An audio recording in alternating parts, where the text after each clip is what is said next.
শুয়ে শুয়ে স্বপ্ন তো সবাই দেখে, কিন্তু যে স্বপ্ন তোমাকে শুতে দেয় না, যে স্বপ্ন তোমাকে সারা রাত জাগিয়ে তোলে, এবং সেই স্বপ্নকে অ্যাচিভ করার জন্য তুমি যদি তোমার বডিটাকে সেইভাবে তৈরি করতে পারো, তাহলে তুমি যেটাই চাইছো সেটাকেই তুমি অ্যাট্রাক্ট করতে পারবে। খুব ছোট্ট একটা এক্সাম্পল, ধরো একটি ছেলে মনে মনে ভাবলো সে বিদেশে পড়তে যাবে। এবার প্রথমেই সে বিদেশে পড়তে গেলে কী ধরনের অ্যাটিটিউড থাকা দরকার, কী ধরনের ডিসিপ্লিন থাকা দরকার, কী ধরনের লাইফস্টাইল থাকা দরকার, কী ধরনের রেগুলার রুটিন থাকা দরকার, সে যদি আগেই সেটাকে ফিল করতে পারে, ঠিক ওটা করার জন্য তার বিশ্বাসটা কাজ করা, হোপফুল থিঙ্কিং যেটাকে বলে, যে আমার হবে, আমার হবে, আমার হবে।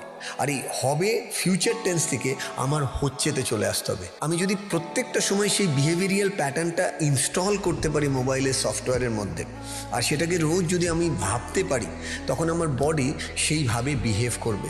এটা যে কেউ যেখানে দাঁড়িয়ে আছেন আপনারা প্র্যাকটিস করে দেখতে পারেন।